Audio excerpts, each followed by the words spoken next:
hypertension stage, stage 1, stage 2, stage 3. These are the stages based on systolic and diastolic blood pressure. So your normal BP range is 120 by 80. 120 is systolic, 80 is diastolic. So 120 to 140 we consider as a pre-hypertensive stage. 140 to 160 stage 1.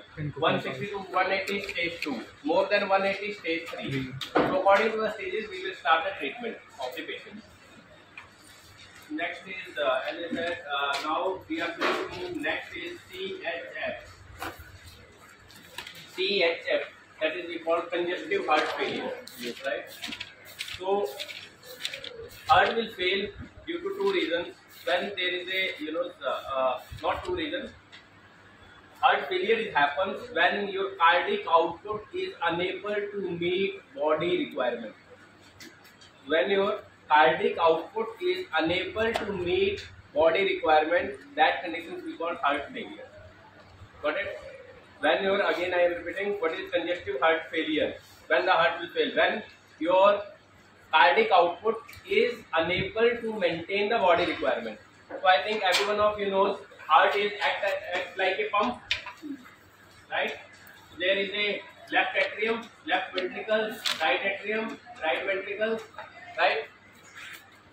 This left ventricle contains the blood, oxygenated blood particularly, and during the action potential, when action potential will generate, I hope you know physiology, SA node to AV node, then percentage fibers. So these action potential when will generate, so what will happen? Normal resting membrane potential of cardiac cells is minus 90 millivolt. So during that action potential, your positive ions will move from extracellular fluid to intracellular fluid, like sodium ions, calcium ions. So these calcium ions will enter inside the cells, and that will result in the depolarization and contraction of the ventricle, right? We have discussed it, I think, in physiological classes. There is a sodium potassium pump on cardiac cells, right? So when first is your like calcium channel is open, and when your calcium ions enter inside the cardiac cells, it will result in movement of your action potentials towards positive side, and that phenomenon we call depolarization. So these calcium is also stored inside the cells in the sarcoplasmic reticulum, particularly smooth endoplasmic reticulum. So that stored calcium will release and actin and myosin filaments, and result in contraction. These actin and myosin filaments will interact with each other and result in contraction of ventricle, right? So whatever the calcium is entered, whatever the excess calcium, it will go outside, from inside to outside. So there is a sodium and calcium exchanger here on the cell membrane. So by these, your sodium will enter inside the cells and calcium will go outside. This exchanger we call sodium calcium exchanger. So what is the purpose of this exchanger? This purpose of this exchanger is whatever the calcium enter inside the cells, जो भी थोड़ा बहुत बच जाएगा, access बच जाएगा, कुछ आपका स्टोर हो जाएगा एंडोप्लाज्मिक रेटिकुलम में, जो बच गया फिर भी बच गया, वो इस एक्सचेंजर की तरफ हेल्प से calcium will move from inside to outside, and due to this exchanger sodium will enter inside the cell. But you want, because you know in normal conditions sodium inside the cell is more or outside the cell is more? Outside the cell. So you need another pump which will maintain that balance, and that pump is sodium potassium pump. By that pump, 3 sodium will go outside, 2 potassium. Right? So these are normal physiological processes by which your ventricles will contract. Electrophysiology. We have already covered there are different phases, phase 0, 1, 2, 3, right, in physiological classes. So this is the normal process by which your ventricles are contracting and pushing the blood. This left ventricle will push the blood to the aorta, aorta to arteries, arteries to arterioles, arterioles to capillary, and in capillaries there is the exchange of oxygen and nutrients will happen, right? It will go to the arteries all over the body, right? Then there is a capillaries, then there is a, in capillary there is a exchange of your oxygen and nutrients to the different cells, right? So these oxygen, because this is pushing the oxygenated blood, arteries contains the oxygenated blood. So these oxygen will utilized by the cells like in the process of Krebs cycle, like oxidative phosphorylation, and generate the ATP. and ATP is hydrolyzing and producing the energy to the body. That is the main normal biological process, right? So during this process, your oxygen is going to diffuse to the cells, and waste material and carbon dioxide goes from cells to this one, arteries. So that we called vein. Now we call vein. So in vein, your carbon dioxide is there and waste material is there. Much more concentration. That's why we called in deoxygenated blood. We can't say deoxygenated blood will contain 100% carbon dioxide. Is it like that? No, sir. No. It contains few oxygen as well, right? So these deoxygenated blood, but of course it contains more carbon dioxide and waste material. Why? Because these exchanges have been happened. And during these processes, metabolic processes, you will get to know that during biochemistry, they will release carbon dioxide and waste material as well. Got it? So it will enter into the vein, and these veins, inferior vena cava and then right atrium. Then right atrium to right ventricle, there are a valve. The valve is tricuspid or bicuspid? Tricuspid. Tricuspid. Left ventricle, left atrium, left ventricle, valve is bicuspid. So it will enter and then it will goes to the ventricle. And how it goes to the ventricle? Again, when action potential will generate through SA node to AV node. Then there is the SA node, then there is the AV node. So during these depolarizations, these valves will open. When your right atrium will contract, it will result in opening of the valve, which is between the atrium and ventricle. So in this case, valve is your tricuspid. So when your right atrium will contract, it will result in opening of valve. And whatever the blood is there in the right atrium, it will enter into the ventricles. Ventricle also have its own blood. So that blood, again, there is a contractions of, in this case, right ventricle. So right ventricle will contract and push the blood to the pulmonary arteries, and that will go to the lungs. Right? And then in lungs, this blood, what it contains more amount, carbon dioxide or oxygen? Carbon dioxide. So during the exhale, you will exhale the carbon dioxide and inhale the oxygen. So it will enter, and this oxygenated blood will enter into the left atrium. This is a means complete cycle. This is a normal cycle. I hope everyone understood that. There is a left atrium, and heart is acting just like a pump. It's pumping the blood. It's pumping the blood. Left ventricle is pumping the blood to the aorta and then arteries and capillaries, and right ventricle is pushing the blood to the pulmonary arteries. Pulmonary artery is the exceptional which contains the deoxygenated blood. Right? So that will go through the lungs, and in lungs there is the exchange of gases. So carbon dioxide will go outside, oxygen we are inhaling, and that now this blood will become more oxygenated, this blood, and it enters into the left atrium and then left ventricles, right? So this left ventricle push the blood to the aorta and arteries, right? So in heart failure, what happens? Heart failure is a condition in which your ventricles are unable to push proper amount of the blood to the arteries or aorta. That is result in heart failure.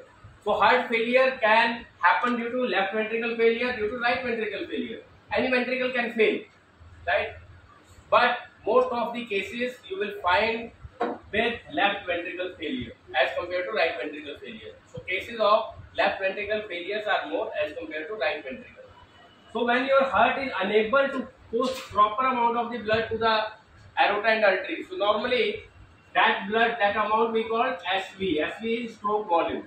So what is stroke volume? Stroke volume is the volume of the blood which is ejected by the ventricle. Where? Ejected by the ventricle to the aorta or arteries. That is a stroke volume. Normally stroke volume is 70 ml. Stroke volume is 70 ml. 70 ml. So in ventricle already there is a 105 ml blood. 25 ml blood will come from left atrium during the depolarization. So it will come total approximately 130 ml. So out of 130 ml, 70 ml will be ejected by the ventricle to the aorta, and that volume we call stroke volume. And remaining, how much is remaining? That is 60 ml. Right? This is the cycle, right? And diastolic volume. So again, your ventricle will be filled up, and again it will be push the blood to the aorta to artery, right? So now in heart failures, your ventricle, there is a problem here, right? Your ventricle is unable to contract properly. So what are the reason by which your ventricles can fail? So this stroke volume is depends upon two factors, extrinsic factors and intrinsic factors. So stroke volume, इसको कर दूँ ना? हाँ sir. Is it clear to everyone? Or Yes, I sir. have to repeat it again?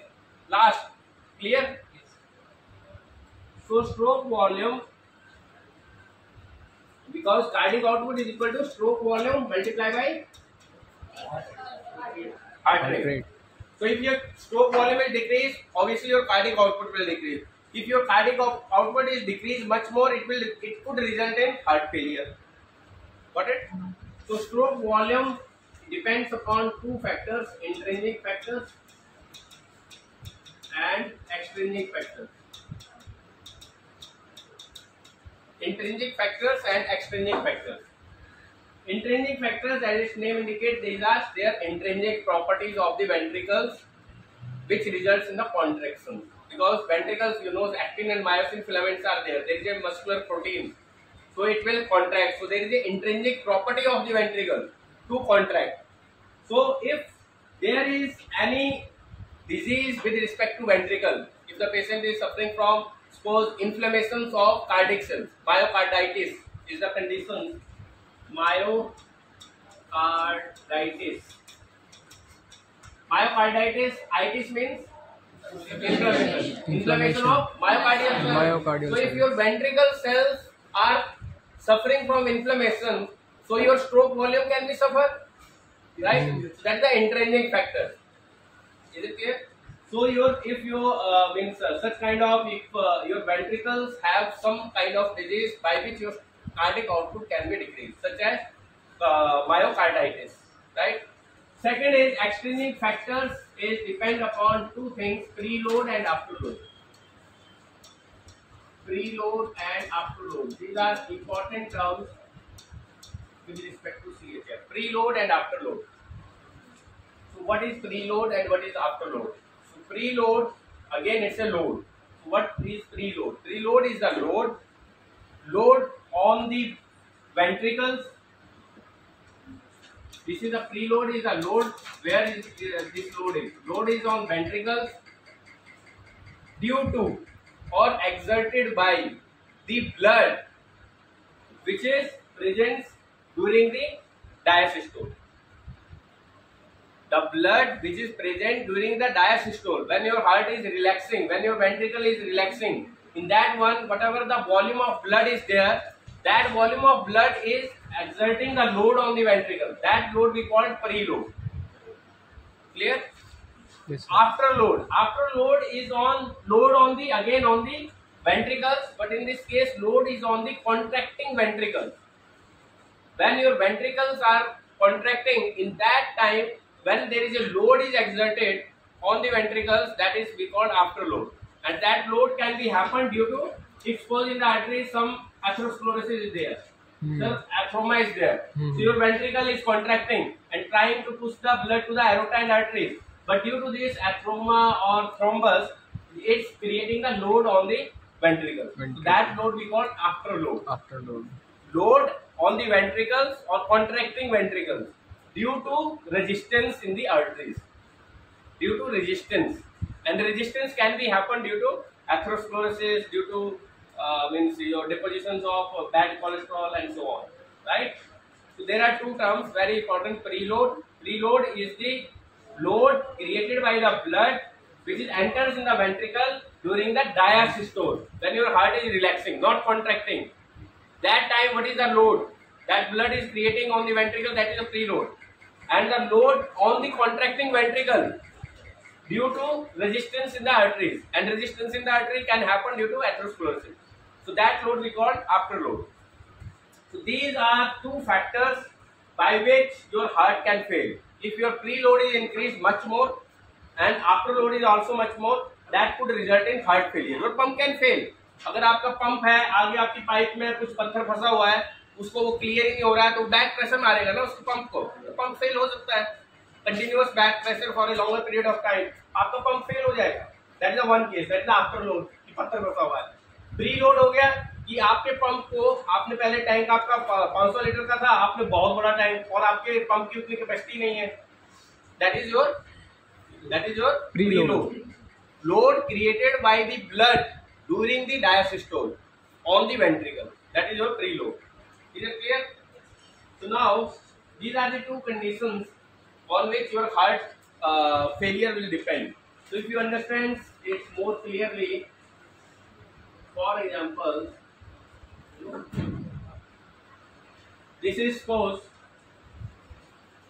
your heart, or you can consider heart just like a worker. कोई मजदूर है, heart मतलब एक मजदूर की तरह काम कर रहा है, 24 घंटे आपका कंटिन्यूअस पंपिंग कर रहा है ब्लड की. अब on that you are putting some weight, that is your preload. So you are putting some weight. Suppose एक सीमेंट की बोरी रख दी आपने इसके सर के ऊपर. अब now it has to be go up. Up means when your contractions, your heart is beating na 72 beats per minute. So during that one, it's ejecting their load to the arteries. भाई ये जो cement की बोरी इसने उठाई है worker ने, ये सीमेंट की बोरी ये चढ़ा और यहाँ से इसने सीमेंट की बोरी को यहाँ से फेंक दिया नीचे और अपने आप वापस आ गया. ऐसे जा रहा है, वापस आ रहा है, जा रहा है, वापस आ रहा है. 1 मिनट में कितने बार? 60 से 90 टाइम. तो average 72. 72 beats per minute. That is your heart rate. तो ये जा रहा है, उस लोड को उठा रहा है, लोड को उठा के यहाँ से आगे फेंक दे रहा है. राइट. अब suppose when the CHF will arise, if preload is increased, अभी वो एक बोरी लेके जा रहा है. अब आपने उस पर 3 बोरियां लाद दी. पहले आपने 2 बोरियां लाद दी उस पर. एक बोरी की जगह आप उसको 2 बोरी लेके जानी है. तो वो 2 बोरी जब लेके जाएगा तो their cardiac output will increase or decrease? Initially it will increase, क्योंकि उसकी एक कैपेसिटी है. जैसे उसने एक बोरी उठाई, एक की जगह वो 2 लेके जा रहा है, पर वो ले जा रहा है कैसे न कैसे करके लेके जा रहा है. जब 2 बोरी लेके जा रहा है तो 2 बोरी फेंकेगा ना उधर, तो उसका cardiac output will increase initially. That's what is very important. Initially, when you are increasing the preload, initially your cardiac output will increase. But if your preload is increasing and it's increasing for a prolonged period of time, अब आपने 3-4 बोरियां डाल दी, तो वो चढ़ पाएगा? वो चढ़ ही नहीं पाएगा. So it could result in heart failure. तो वो फेल हो जाएगा. This means worker you are considering as a heart. So this heart will fail. So that is your heart failure. That's the one thing. Due to that your heart can fail. Another thing is afterload. Right? So now I told you ये worker है, इसके एक cement की बोरी इसने उठाई, यहाँ से छोड़ दे रहा है, एक यहाँ पे ऊपर चढ़ के यहाँ से एक बोरी आपकी आउटपुट कर दे रहा है. बट सपोज यहाँ पे जहाँ पे आउटपुट करनी है, यहाँ पे कुछ चीज अड़ी हुई है, इसको एक बोरी यहाँ पे एक्सक्लूड करनी है, एक बोरी कर ही नहीं पा रहा है, आधी बोरी खाली कर पा रहा है, आधी फिर लेके आ जा रहा है, आधी लेके आ रहा है, यहाँ से फिर एक बोरी और दोबारा, तो कितनी हो गई? 1.5 बोरी हो गई. अगली साइकिल में और बढ़ रहा है. तो due to afterload your heart can also fail. So afterload is also would result in heart failure. Afterload का कंसेप्ट समझ आया? आफ्टरलोड में प्रॉब्लम कहाँ पे हो रही है? यहाँ पे उसको आप उस पे बोझ नहीं बढ़ा रहे हो. वो एक ही बोरी लेके जा रहा था, एक ही बोरी लेके जाएगा, पर यहाँ पे जो इसको एक बोरी आगे देनी है, कार्डिक आउटपुट जितनी करनी है 70 ml इन स्ट्रोक वॉल्यूम, उतनी वो कर ही नहीं पा रहा है. क्यों? क्योंकि यहाँ पे रेजिस्टेंस है ऑलरेडी. आपकी आर्टरीज में ऑलरेडी प्लग्स है, तो जितना जाना चाहिए स्ट्रोक वॉल्यूम उतना नहीं जा रहा है. तो बाकी जैसे 70 ml जाना चाहिए 70 ml नहीं जा रहा है, 30 ml वापस वो हर साइकिल में लेके जा रहा है. तो वो और एडिशन होते होते वो it will result in heart failure. That is due to afterload. Clear? Now another condition, if patient is suffering from severe tachycardia. Tachycardia is increase in heart rate. That could also result in heart failure. How? Tachycardia में क्या होगा? Your heart rate is too much, right? So heart rate too much है. आप यहाँ preload की दिक्कत नहीं है, preload उतना ही है, एक ही बोरी है. यहाँ पे भी कोई आपका प्लग नहीं बना हुआ है, और आपकी हार्ट रेट इतनी फास्ट है, टू फास्ट, कि उसको टाइम नहीं मिल रहा है. उसको टाइम भी तो चाहिए अपना अनलोडिंग करने के लिए, तो उसको उतना टाइम नहीं मिल रहा है क्योंकि your heart beat is too fast. तो उसको टाइम नहीं मिल रहा है, तो it could result in heart failure again. Now think in reverse direction. If patient is suffering from bradycardia, decrease in heart rate, severe bradycardia. So in that case what will happen? जितने उसको speed से लेके जाना है cardiac output, वो उतने time में, मतलब उसको बहुत ज्यादा टाइम लग रहा है कार्डिक आउटपुट देने में। पूरा रास्ते में मीन्स जो वो पूरा जितना उसको टाइम चाहिए वहां के लिए, इसी मतलब रास्ते में वो इतना टाइम लगा रहा है क्योंकि सीवियर ब्रेडिकार्डिया है। तो your cardiac output is not maintain, your body requirement is not maintain. Body को चाहिए पर ml आपका 70 ml फॉर एग्जाम्पल, तो वो ब्रेडिकार्डिया की वजह से इतना स्लो हो चुका है, जितना चाहिए उतना जा ही नहीं रहा है। Bradycardia could also result in heart failure. What is heart failure? Heart failure is when your cardiac output is unable to meet the body requirement. Cardiac output can be decreased due to these reasons. Another reason is, as I told you, intrinsic factor. Intrinsic factor is कि इस pump में ही खराबी होगी। जो ये worker है उसकी एक टांग टूट गई, अब एक टांग टूट गई तो एक टांग में वो लेके जाएगा इतना लोड नहीं। That is your intrinsic factor. The heart, उस पंप में ही आपके कुछ प्रॉब्लम है, so if pump have already the problem, so how it will maintain the cardiac output? So it could result in heart failure. That is your intrinsic factor. Is it clear? Clear है? Repeat कर रहा है? Clear. बताओ। ठीक है, preload, afterload, intrinsic factor. So that could result in your heart failure. Heart failure. So now heart failure, as I said, there are different types of heart failure. Left ventricle failure, right ventricle failure, backward failure, forward failure. Forward failure आपका left ventricle वाला है, backward आपका ये हो गया. So there are different types of heart failure. Acute failure. Acute means for smaller period of time you are unable to meet. Longer period of time if you are unable to meet, that is the chronic. So now, as I said, initially what happens when your heart is unable to maintain the cardiac output, so body have a compensatory mechanism, right?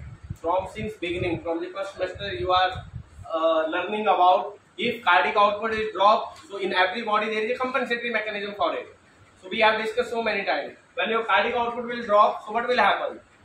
It will be sensed by baroreceptors, it will sense by carotid sinus and send the signal to the brain, and in response to that, brain will activate your sympathetic system. Nervous system. And sympathetic system will result in release of adrenaline and non-adrenaline. Release adrenaline and non-adrenaline will act on beta-1 receptors which is present on the heart and result in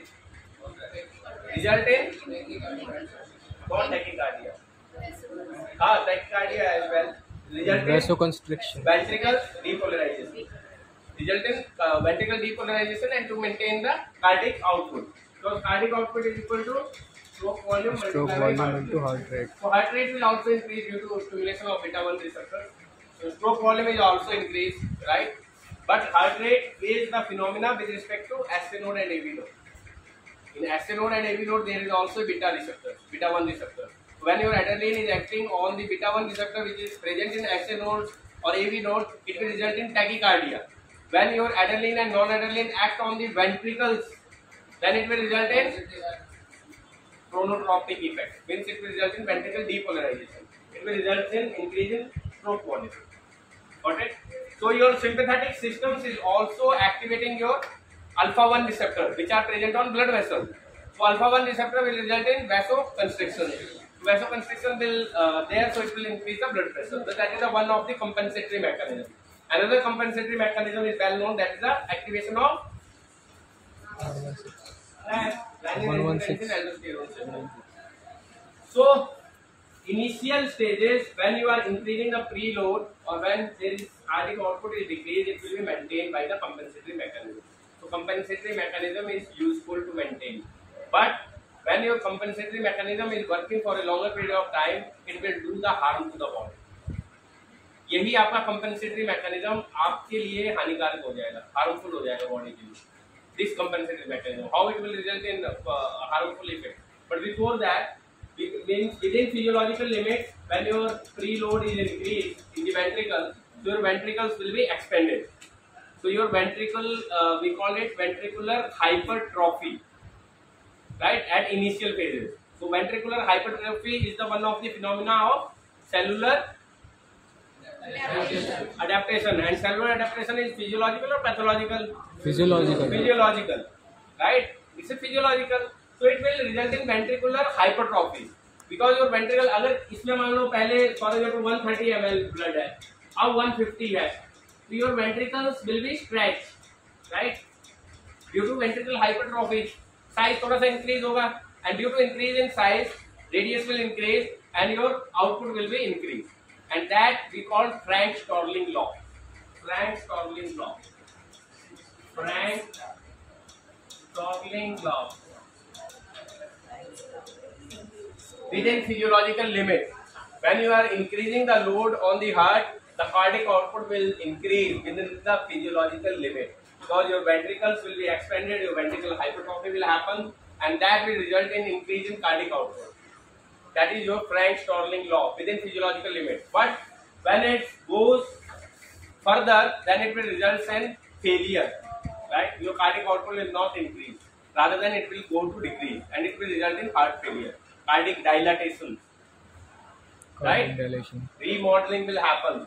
Your continuous pressure on the ventricles, your connective tissues will result in the formation of fibrous or your collagens. All these will result, and your contractility power of the ventricle will go down if you are not treating the patient, and it will go down much more. Patients can die as well, right? So that is your Frank-Starling law. At initial, it will increase, but as I said, compensatory mechanism will also help to maintain the cardiac output. But these compensatory mechanism in long run will do the harm to the body. So how it will do the harm to the body? Like activation of renin, angiotensin, aldosterone system. What will happen? There is a reabsorption of sodium and water. Your blood volume is increased. So increased blood volume means, मैंने आपको example दिया इसका, ये वाला worker का. So increase in blood volume, you are increasing the load on the heart. So it will helpful to the patients or it will worse to the patient? Worse to the patient, क्योंकि आप उस पे load और बढ़ा रहे हो.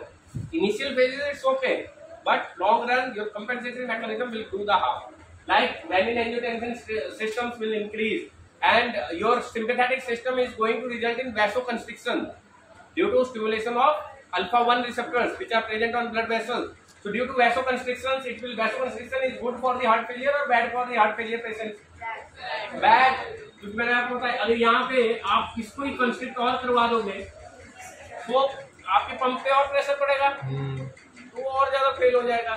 So at long run, but body is trying their best to maintain the cardiac output, but long run it will do the harm to the body.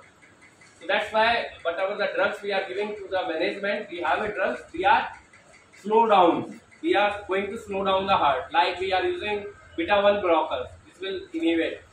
We are using diuretics, which will increase the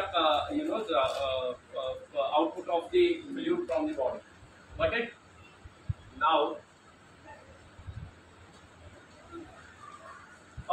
whenever if we talk about diagnosis of the patient, so in the diagnosis, how you will diagnose the patient? Diagnosis of the patients, how you will do? If the patient is of CHF, so how you will do it? ECG. Patients can, means if there is a no reason for the fatigue, you have verified all the reasons but you are not finding any reason. Why there is a fatigue? Because your cardiac output is decreased, and I told you cardiac, due to cardiac output, whatever the bloods, and then there is a cells, and then there is a Krebs cycle, oxidative phosphorylation, and so on processes. And by these processes, what are going to release? ATP. ATP is providing the energy to the body. So obviously, if you are not getting the energy, the patients will complain of fatigue. थकावट रहेगी हमेशा. आपने सारे reason find out कर लेना, उसको dengue है ना, ये है ना, वो है, then it could be the decrease in cardiac output. This is a symptom. Another symptom is there is a edema formation. Edema. So depending upon the type of heart failure, edema could be there, right? So how edema will be there? Because particularly, as I told you, if your then this is like that. So if it's fail, it's not maintaining the cardiac output, so it will result in back pressure. Back pressure will go to the back pressure to the lungs. When there is a pressure, so in the capillaries When there is a pressure, so it will result in movement of your this fluid from blood to interstitial fluid. So it will result in accumulation of fluid. That is we call edema. So in that case, you will get the pulmonary edema if this pump is failed. Back pressure की वजह से क्या होगा? अगर pressure बढ़ रहा है, आपका पीछे बैक बढ़ रहा है, तो in their is a capillaries which will do the movement of आपका जो normal nutrients और oxygen transport is there. But when you are increasing the pressure, so more movement of the fluid from plasma to extracellular fluid. So that is the edema, pulmonary edema. And when this pump is failed, what will happen? Again it will go to the back pressure. It will results in the edema. And if this continues, because the cycle is interconnected, right? It's a closed cycle. So everywhere will back pressure will increase. Here is also pressure will increase. So if pressure will increase, whatever the content in the plasma is going to reach between the cells, it will accumulate here. It will result in edema as well, all over the body. Pulmonary edema, fatigue. These are kind of symptoms you will get. But of course, you have to do the diagnostic test. And ECG is most commonly we are using, right? So we are using this electrocardiogram. Means it's a measurement of electrical activity of the heart on the graph. If you see the word electrocardiogram, so it's a measurement of electrical activity of heart on one graph. Graph आता है ना, ECG देखा होगा. So on one graph that we call electrocardiogram. So in that one you will get to know about status of your heart. So if you want to see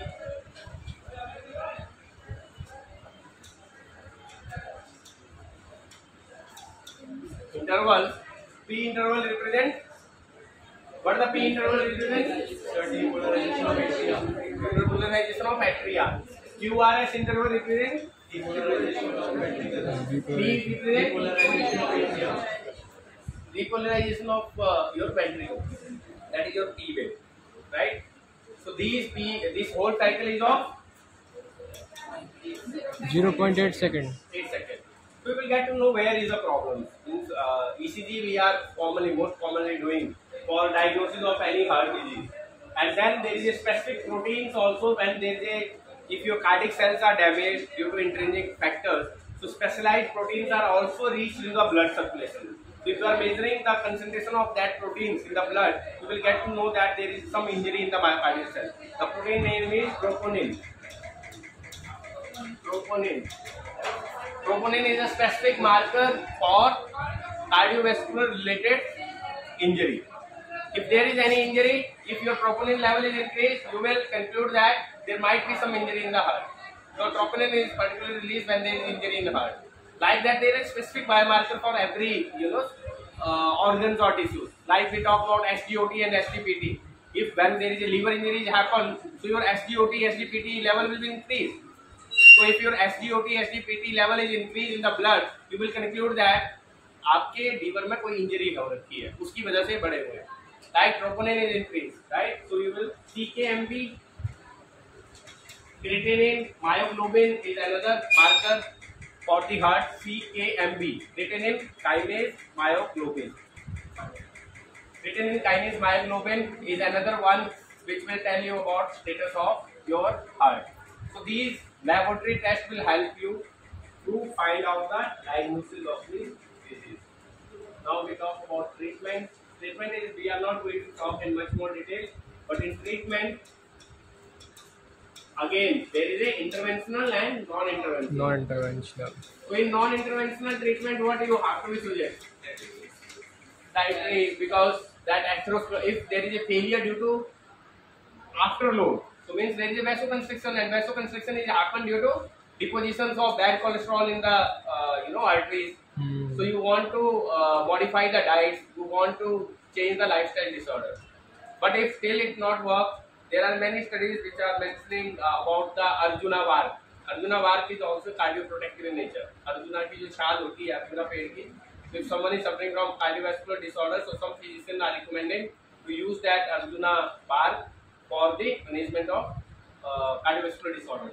Then specific treatment is, of course, you want the drugs which will first decrease the preload and afterload. So drugs which will decrease the preload and afterload are diuretics. Diuretics are those agents which will increase your urine output. Diuretics, what are diuretics? Diuretics are those drugs which increase the urine output. If your urine output is increased, so obviously your preload and afterload will decrease. If there is cardio-congestive heart failure patient is there, so I told you there is edema formation all over the body. So you want, what is edema? Edema is accumulations of fluid, extra fluid. So you want to remove that fluid from the body, so you want some kind of agent which will increase the cardiac urine output, not cardiac. Got it? So we are giving the diuretics, we are giving beta blockers, calcium channel blockers because we want to slow down. We are giving one major drug is digoxin. Digitoxin. This is obtained from natural source Digitalis purpurea. Digitalis purpurea and Digitalis lanata are the herbal source of the Digitalis. So from Digitalis purpurea we have made this drug digoxin, digitoxin. So these drugs, what it do? These drugs will inhibit your sodium potassium pump. By that one, 3 sodium goes outside, 2 potassium inside. So if your drug is going to block this, what will happen? Sodium will increase inside the cell more. So increased sodium will result in accumulation of more calcium from outside to inside, and more calcium will result in more contraction of ventricle, and contraction of ventricle will result in increase in cardiac output, and the cardiac output which is decrease in CHF. Got it? But Digitalis is not a drug of choice. Reason is because it belongs to low therapeutic index drug, and its safety is questionable. So that's why we are not using it every patient of CHF. First, we are trying to manage the patients with diuretics and other agents. But if still patient is not managed, we are using a Digitalis. Got it? This is about CHF. Now we are moving to IHD. Ischemic heart disease. Ischemic, The types of congestive heart failure is what the types congestive heart failure. Congestive heart failure type is left ventricle failure, right ventricle failure. You can call backward failure, forward failure, acute failure, chronic failure. There are different types of heart failure, right? Is it clear? Now we are moving to ISD, that is a ischemic heart disease. There are a ischemia. What is ischemia? क्योंकि आपकी छुट्टियां इतनी है, कल भी छुट्टी है, फिर क्लास नहीं होगी, क्या करोगे? कैसे सिलेबस करोगे? Ischemia is a conditions in which your blood supply is decreased. Blood supply to particular cells or organs will be decreased. That is called condition ischemia, which results in hypoxia. Ischemia is loss of your blood supply, particular organs or particular cells or tissues. So this is the ischemic heart disease. So under ischemic heart disease, the two important diseases are angina and your MI. MI is myocardial infarction. Myocardial infarction is also known as heart attack. So there is angina and MI, myocardial infarction. Myocardial infarction को heart attack भी बोलते हैं. So these are both are the ischemic heart disease. So one by one we will discuss. First one is angina. So angina is characterized by chest pain, discomfort in the chest, and that pain can move from your left hand to jaw and to the neck. It can be radiate according to that. It can be diffuse. You can't pinpoint when you are feeling the pain. It's just like some cases of the angina, pain is not there, just only a discomfort. So they are feeling the chest discomfort, but there is no pain. So it can be painful, it can be painless. But most of the cases, pain is the sign. When pain in the chest is happening, and particularly, there are different types of angina. But initially, you can understand that why this pain is happening, because there is an imbalance between two things. oxygen supply and oxygen demand. When there is a imbalance between oxygen demand and oxygen supply, that conditions we call angina. When there is an imbalance between oxygen demand and oxygen supply, right? So if your oxygen supply is decreased or your oxygen demand is increased, that could result in angina. So angina, as I said, it's a chest pain. It may be chest pain or may not be. That pain can be radiates from left, left side to your neck to jaw. It can be radiates. There are different types of angina. Angina, first type is staple angina. Three types of angina in particularly. One is staple angina. Staple angina. Second one is your fringe metal angina. Fringe metal, or we also call variant angina. Variant. Or third one is your unstable angina. Unstable angina.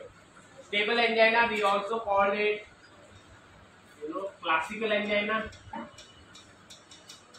Or if someone is talk about exertional angina, that is also your stable angina. Exertional. So stable angina, classical angina, or exertional angina, these all are same. Your another second type is fringe metal or variant angina. Third one is unstable angina. Angina which is not stable. This is a atypical angina, not typical. This one is typical angina. So what is the difference between these three is stable angina or classical or exertional angina. In that angina, chest pain is happen particularly when patient is under exertion. Patient is doing exercise, patient is under emotional stress, whatever. In that case, your pain will be initiated. Right? That's why we call it a exertional angina. And whenever the patient is taking rest, the pain will resolve. Why it is so? Reason is, I told you there is a oxygen demand and oxygen supply. So during exercise, oxygen demand is increased by the body, right? So during that one, oxygen demand is more, but you are unable to maintain that, so you will get a pain. But when you will do the rest, in that case, maybe that much cardiac output is not required to maintain the normal metabolic processes. Got it? तो क्या करेगा patient? जब doctor के पास जाएगा वो बोलेगा भाई मेरे को ऐसे तो कोई पेन नहीं होती, पर जब मैं थोड़ा सा सीढ़ियाँ चढ़ता हूँ तो मेरे चेस्ट में पेन शुरू होता है, या मैं कुछ इमोशनल स्ट्रेस से गुजरता हूँ तो मेरे चेस्ट में पेन होता है. That is the sign of your stable angina और क्लासिकल एंजाइना. और जब मैं रेस्ट करता हूँ या बैठ जाता हूँ तो वो पेन रिजॉल्व हो जाता है अपने आप ही. That is the sign of stable angina. Fringe metal or variant angina is angina which is happening due to vasospasm. Your coronary arteries, your spasm is there. They are crossing to each other. That is not, this angina can be happens due to atherosclerotic plaque. Right? For example, in your coronary circulation, there is a 30% blockage. एक patient है जिसके coronary circulation में 30% blockage है. Coronary circulation में 30% blockage है, but 70% तो blood जा रहा है. तो 70% ब्लड जो जा रहा है, it will maintain the 70% is enough to maintain the metabolic need of the body. But when patient is doing exercise, when your demand is increase, so in that case ये जो है आपका 70% is not enough. In that case, maybe your body required 80%, but your heart is unable to provide 80% because there is a plaque is there. There is a atherosclerotic plaque is there. Got it? So when you will do the rest, तो जब वो patient rest करेगा तो क्या होगा? उसकी requirement फिर 70% से कम हो जाएगी, तो वो तो maintain कर लेगा, right? So that is your stable. But in variant angina, that is not due to atherosclerotic plaque in the coronary circulation. That is due to spasm. तो आपकी coronary circulation आपस में ही artery जो cross हो गई. So due to that there is a blockage. So that is we call fringe metal or variant angina. So this fringe metal and variant angina can happen at rest as well. अब चाहे इसमें आप rest करो या जो मर्जी कर लो, you can get the pain. Got it?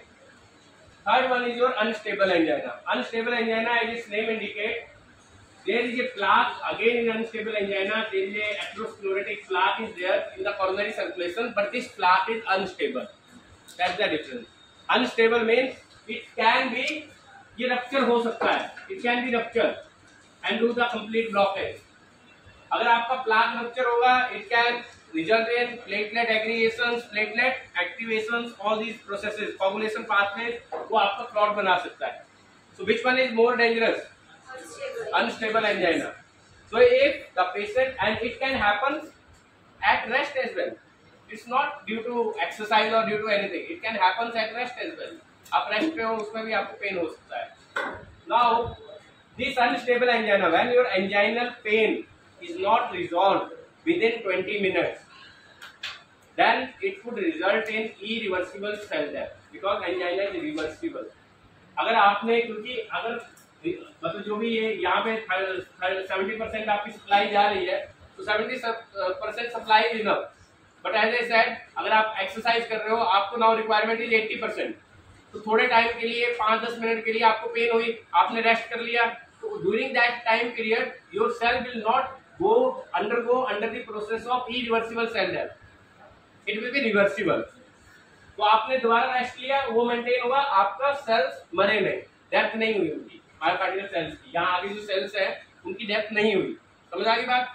But अगर आपका यही आप एक्सरसाइज कंटिन्यूस करते रहे, पेन होती रही, आप इग्नोर करते रहे, और that pain is more than 20 minutes, it will result in irreversible cell death. And that conditions be called MI. Myocardial infarction. तो आपको हार्ट अटैक हो जाएगा. Myocardial infarction, there is a irreversible cell death. And irreversible cell death is apoptosis and necrosis. तो फिर एक बार जो मर गया, वो मर गया, फिर वो जिंदा नहीं हो पाएगा. राइट. सो मायोकार्डियल इंफार्क्शन में आपको बोलते हैं कि अच्छा उसको पहली बार हार्ट अटैक पड़ा, तो उसमें ना 30% डैमेज हो गया, तो जो भी डैमेज हुआ उसको आप रिकवर नहीं कर सकते, क्योंकि that's irreversible cell death. That's why you have to be very careful. You can't ignore the chest pain.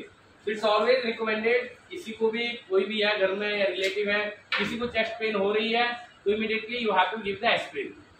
और एस्पिरिन भी डिजोल्व करके पानी में. आपके घर में एस्पिरिन रखी हुई है, एस्पिरिन आपने क्या किया, आपने जो भी है, कोई भी XYZ जिसको पेन हो रहा है, आपने गोली दी, उसने गोली खा ली पानी के साथ. तो मैं बोल रहा हूँ वैसे तो देनी नहीं है, उसको क्या करो, एस्पिरिन की गोली को क्रश करो, पानी में घोलो, उसको पिलाओ. The reason is when you are crushing the aspirin and dissolving the aspirin in the water, so it will absorb faster as compared to solid tablet. Solid tablet आप खाओगे, वो स्टमक में जाएगी, it will take time to disintegrate, तब तक वो irreversible cell death में जा सकता है. तो immediately आपको देनी है एस्पिरिन, फटाफट घोल के पानी में पिलाना. Now sometimes there is a confusion. कोई आदमी बोलता है यार चेस्ट पेन है, अरे नहीं मेरे को तो कभी हार्ट की प्रॉब्लम हुई नहीं, ये जो पेन है ये गैस्ट्रिक पेन है, क्योंकि gastric pain is also severe chest pain if someone suffering from that. तो गैस्ट्रिक पेन भी आपकी सीवियर होती है और चेस्ट में होती है. तो in that case they are ignoring कि नहीं नहीं मेरे को तो कभी हार्ट की प्रॉब्लम नहीं हुई है, ये भी जो प्रॉब्लम है क्योंकि गैस की प्रॉब्लम है तो गैस्ट्रिक की वजह से है. तो in that case recommendation is give the aspirin. Don't think of कि ये गैस्ट्रिक का पेन है या हार्ट का पेन है, उस चक्कर में पड़ोगे तो आप किसी को मर जाएगा कोई भी आदमी. क्योंकि फॉर एग्जाम्पल लास्ट में ये पता चला कि उसकी जो पेन थी वो गैस्ट्रिक की वजह से हुई है. अगर उसने एस्पिरिन आपने उसको खिला दी थी तो क्या हो जाएगा, कुछ नहीं होगा. पर अगर आपने उस टाइम अगर if you done the mistake, that is the golden period for the patient.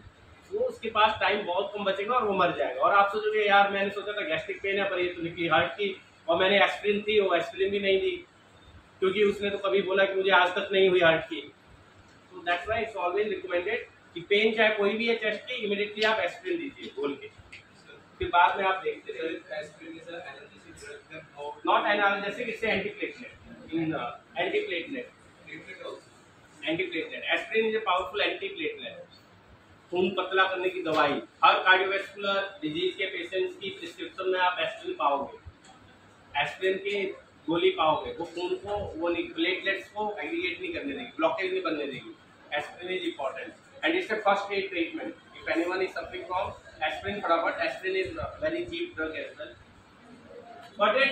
तो अगर ये ज्यादा टाइम के लिए रहा then it will result in MI, myocardial infarction. And what are the risk factor for cardiovascular disorder? Again lifestyle disorder, आपका खाने की हैबिट, आपकी एक्सरसाइज, आपके environmental factors. There is not an exact reason for it. There are a number of reasons. Your genetic factor also playing a major role. अगर आपकी patient history है, maximum लोग आपके फैमिली में they are suffering from cardiovascular disorder, so there is a chances you will also get. But it doesn't mean that 100% you will also get. May or may not, right? So it depends on genetic factors. So you have to be write about the genetic factor as well when you are writing the etiology of such kind of disease. Genetic factors, environmental factors, these plays an important role in the development of these kind of disease. That's whether it is ISD or your congestive heart failure. Got it? Again, diagnosis is, इसमें क्या है? Diagnosis अगर angina में patient diagnose करना है, physical symptoms are very important. तो वो chest pain, वो बोलेगा चलती बार दर्द हो रही है, ऐसे हो रही है, वैसे हो रही है, कितनी हो रही है. On that basis you will do, but again you have to take the ECG, echocardiogram also we are doing, specific laboratory parameters also we are doing, right? These are your diagnosis and treatment. For angina we are giving the drug, well-known drug is nitroglycerin. Nitroglycerin is a venodilator. It will dilate the vein. Because in angina what is happening? There is oxygen demand and oxygen supply differences, right? Demand and supply. And due to this particular thrombus. So what drugs you are giving? The drugs which will increase this, which will dilate the vein. So if it's dilated, so blood will become much more to that particular organ. Nitroglycerin. Nitroglycerin की गोली आती है, उसको हम बोलते हैं jeep. Sublingual tablets are there. So that's are very useful for the angina pectoris. But apart from that, there are many drugs which you will get to know when you will study the pharmacology. Got it? और MI के लिए of course your aspirin, your antiplatelet agents, which will help, right? And of course it's a cardiovascular lifestyle disorder, so non-interventional treatment also play a role. Along with the treatment you have to take care of your diet, you have to take care of other things as well. Okay? Sir, जैसे